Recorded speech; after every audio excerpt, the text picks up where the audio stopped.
Shalom, selamat pagi Bapak Ibu yang diberkati Tuhan. Kembali lagi bersama saya Maya Margarita Ndovi dalam sarapan rohani STT Paulus Jakarta. Seperti biasa sebelum kita merenungkan firman Tuhan, saya mengajak kita untuk berdoa. Kita berdoa.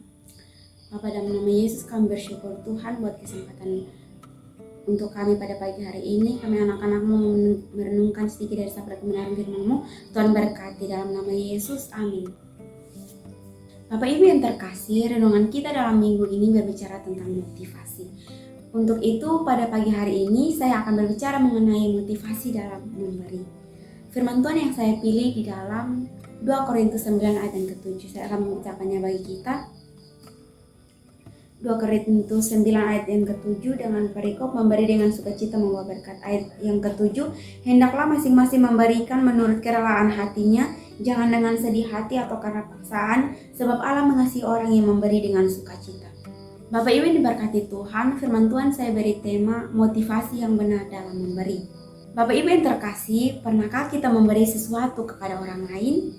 Saya yakin kita semua pernah melakukannya, dan pemberian yang kita berikan pun bermacam-macam bentuknya. Ada yang berupa uang, berupa barang, berupa saran atau sebagainya. Setiap pemberian yang kita berikan pastinya berdasarkan motivasi yang berbeda-beda. Ada yang mengharapkan agar pemberiannya suatu ketika akan dibalas. Ada juga yang hanya mau untuk mendapat pujian dari orang lain.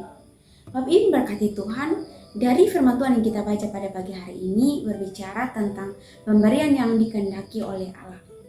Pemberian di sini mencakup banyak hal, baik itu pemberian kepada Tuhan maupun kepada sesama manusia.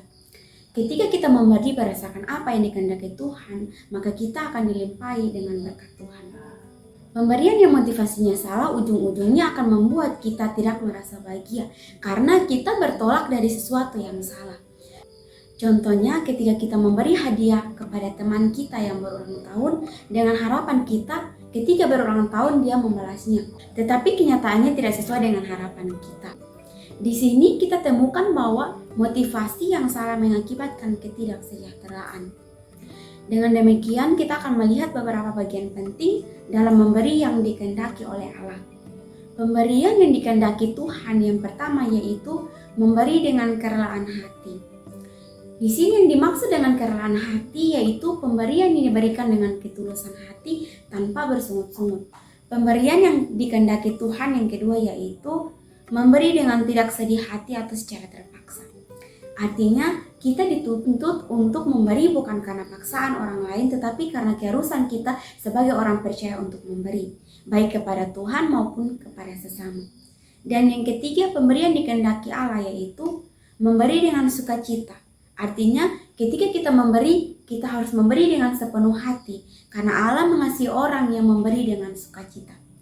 Oleh sebab itu Bapak Ibu yang diberkati Tuhan, dari ketiga bagian yang sudah kita dengar, kita diharuskan untuk memberi dengan sepenuh hati bukan karena paksaan, sebab Allah mengasihi orang yang memberi dengan sukacita.